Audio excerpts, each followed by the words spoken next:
Now once you have your patterns cut out, you need to transfer the markings. There's a couple of different ways to do it. How I do is I use a fabric marking pencil. It's very important to get a fabric marking pencil because it'll wash out.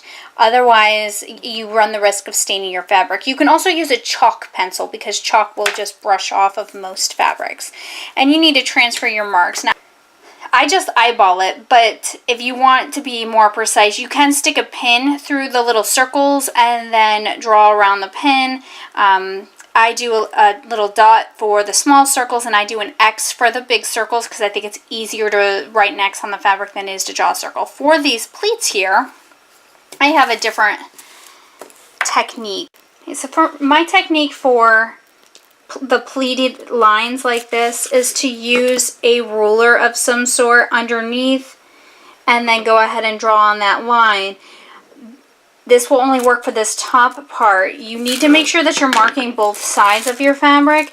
So what I do is I do one side with the pleats and then I take the pattern off, flip the material over, and repeat it on the second fabric piece, this fabric piece right here. If it's just dots, I don't do that. I just eyeball it, or like I said, you can stick a pin through it and then mark it on the other side. Now there's also little clips that you've got to clip out. I don't cut these all out. All I do is go like that. That's it. That's what I do for all of my little clips. Some of them don't have any marking. If they don't have any markings, you need to clip those. Some of them have size markings. If they have size markings, then you need to clip the size of the pattern you cut out. Now once you have all of your fabric and your lining cut out, this pattern doesn't call for it, but if your fabric is flimsy, you might want to use some interfacing.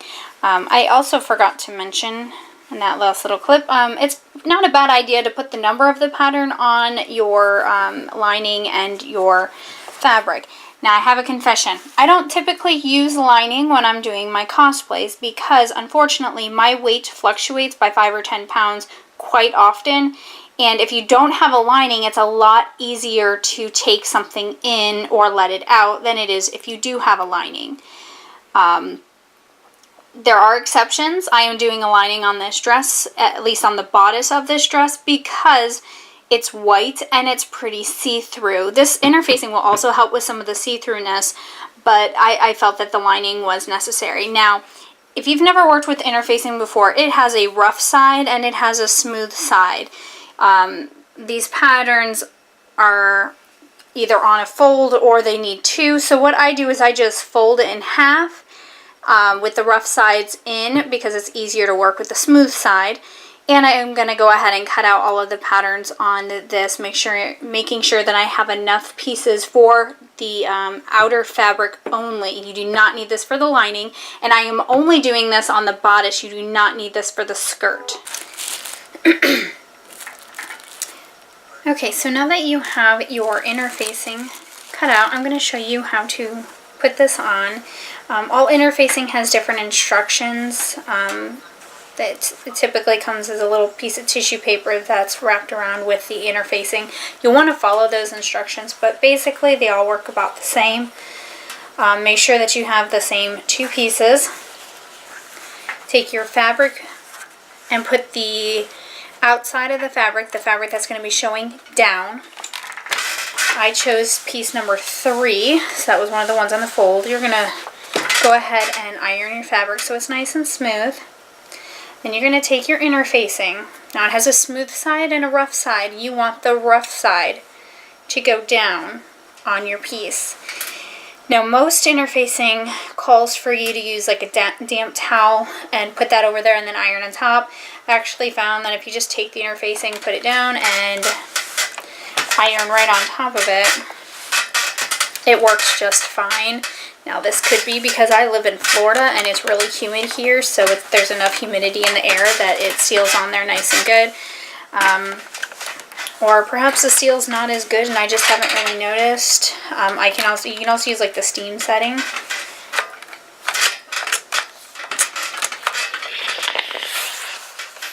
To help seal that down if you don't think it's sealing properly. But you're just gonna go ahead and iron it on. And then it's on there. You don't pull too hard because it will come up. But as long as it's on there, now your piece is nice and smooth. And it's got that backing on it. It gives it a little bit more stability.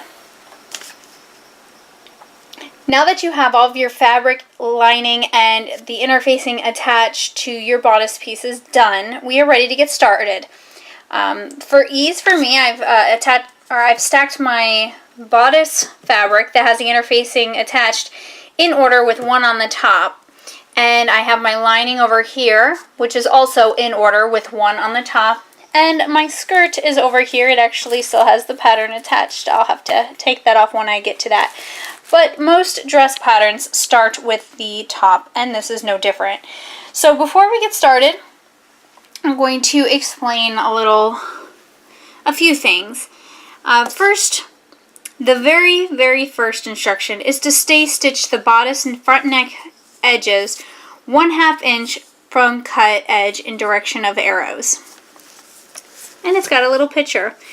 Basically, all you are doing is stitching along this edge just by itself. You're not stitching two pieces together. All you're doing is just stitching along this edge. What that does is help to give this curve some strength.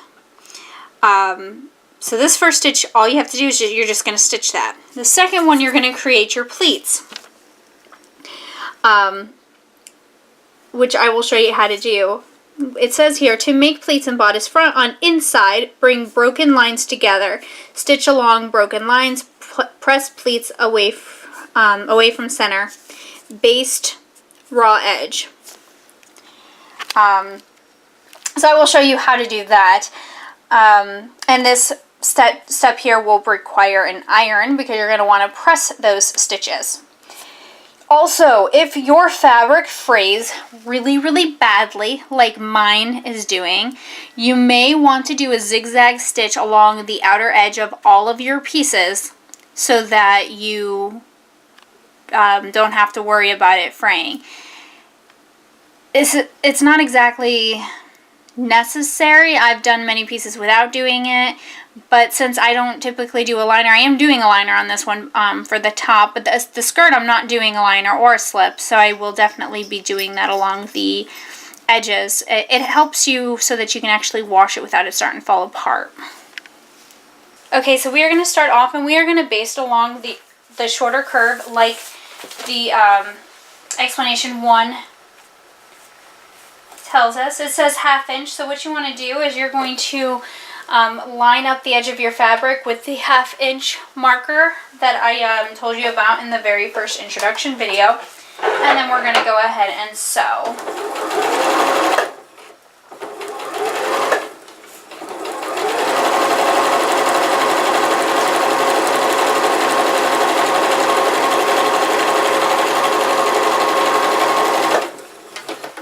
You don't need to do any back stitching or anything because this is just to give it strength. So I've got one done. I'm going to do the other one. Okay, so I've got both done. Now it wants us to do the pleats.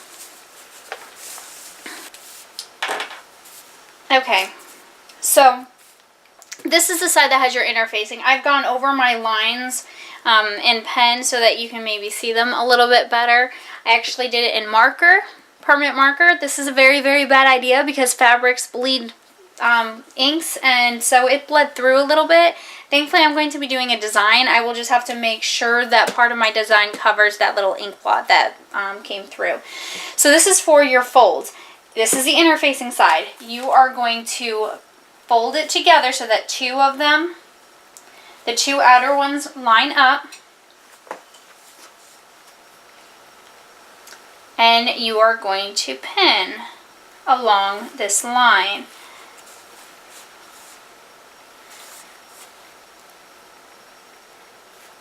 You want to do the best you can at lining them up. Once you pin, you can kind of check it a little bit better and make sure that your pin is going through your line on both sides. And then you're just going to go ahead and stitch that. It doesn't really matter which direction you go. The right side of the fabric, the side that is going to be facing out, is on the inside of this pinch. Now for this one here, you are going to do the back stitching because you need that to hold in place. You're going to go ahead and clip your excess thread. Start yourself a thread pile. And now we're going to repeat this on this other side. Be careful when you're sewing this that you don't catch your other pleat in with this current pleat. So make sure that everything is pushed away and you're only sewing what you want to be sewing. And that's it for this. Now you're going to go to your iron and you are going to press these pleats as it says, which is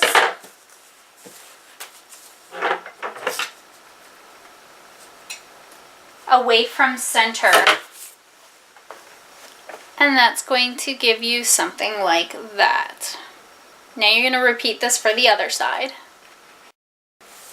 The next instruction, actually the second part of the instruction, tells you to baste along the raw edge. That's exactly the same as stay stitching. You're just going to do a stitch along the raw edge to help strengthen it.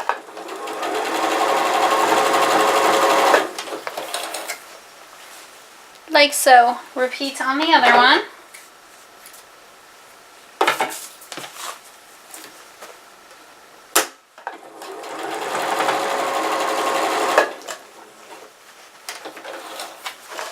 When I baste, I just do a 1/4 inch seam allowance. You just want to make sure that what you do gets covered in your seams. Alright, number 3 now says, with right sides together, stitch center front seam of bodice front below small dot, stay stitch at dot to reinforce seam. What that means in English: take your 2 pieces and you're going to take your 2 pieces and you're going to lie them down. This is the front. This is what you want to show. Then to put one on top of the other. So now this is the back. Front, front, front, back. So with right sides together, you're going to go ahead and pin this in place.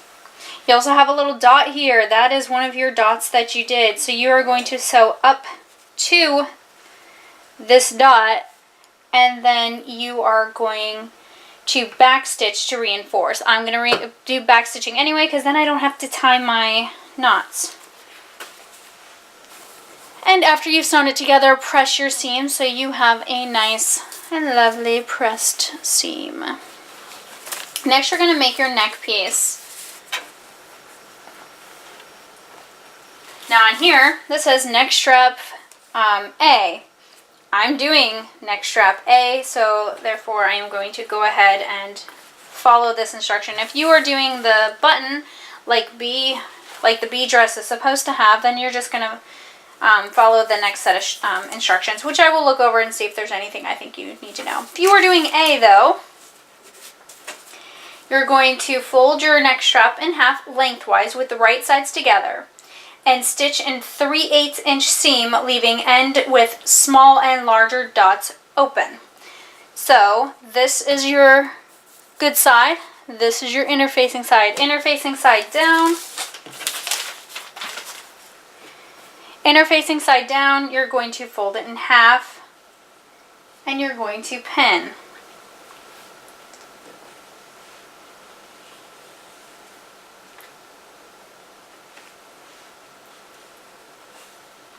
If your fabric is really difficult, you want to use lots and lots of pins. It helps to hold everything in place so that nothing slides out while you're in the middle of sewing. And unless your pins are showing, some fabrics are very unforgiving, and if you pin in them, you can see the little pin hole. In that case, you got to be very, very careful how you pin. You're going to want to minimize your pins and such. Now, it says to leave the end with the dots open. That's these 2 ends here. So I'm going to start here. I'm going to stitch all the way up this way and up this way. And that is how it shows to do it in the instructions.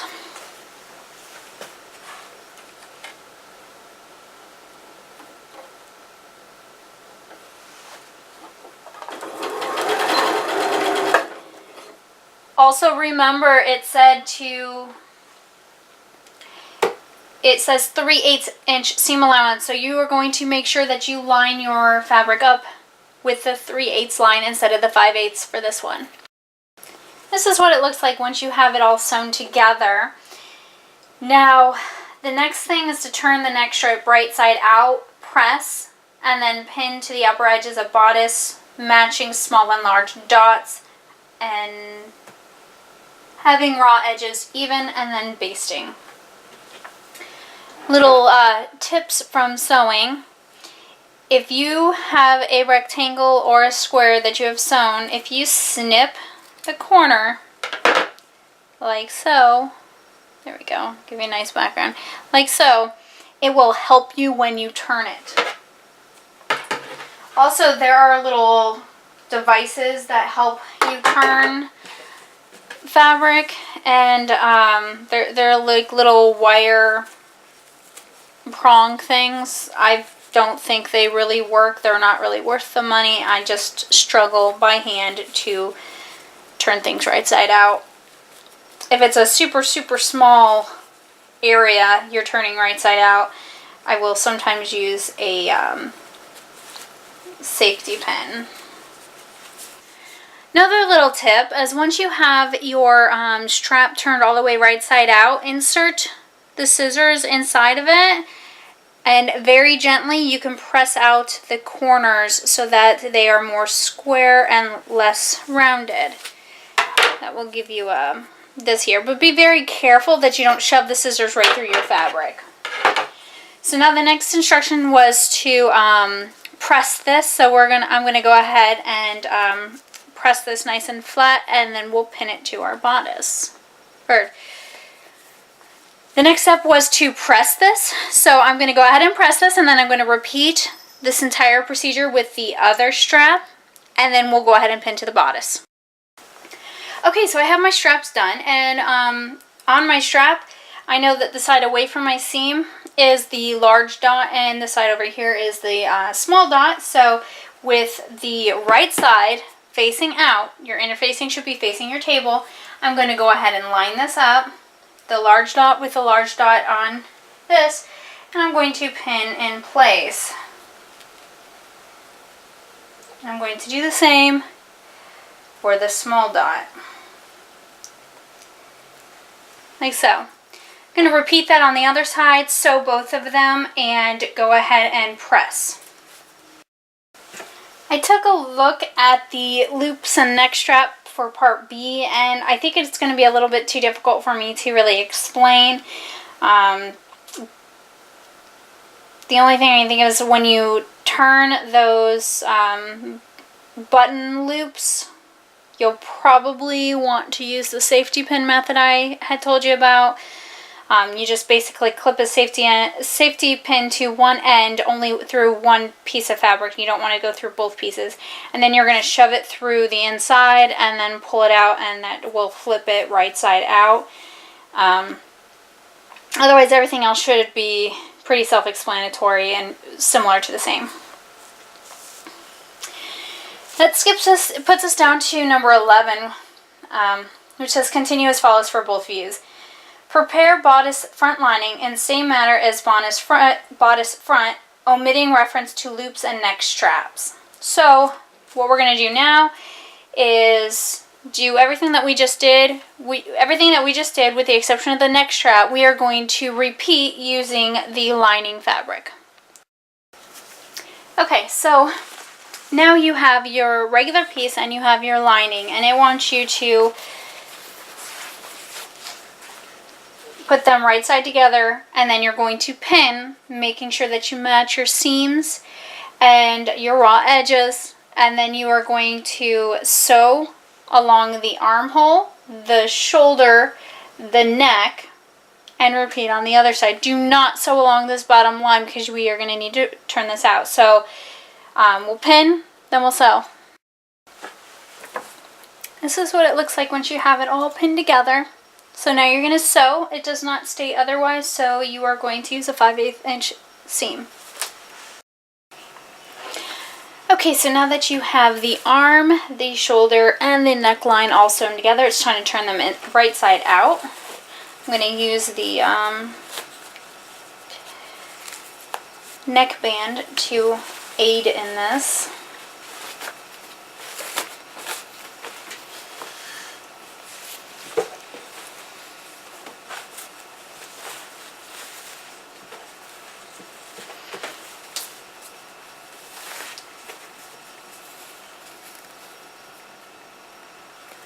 And once this is turned right side out, we are going to take it over to the ironing board and press it so it's nice and flat.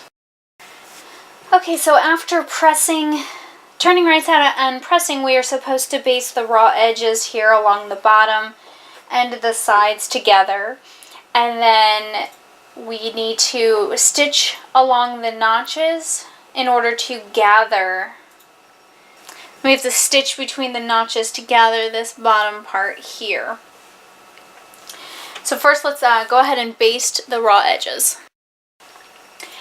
Okay, now that I've basted along the raw edges, we need to gather between the notches. Now, because I put the interfacing on my outer fabric, it's kind of hard to see where the notches are, so I'm going to use the lining fabric, and I see notches here, and here, and here.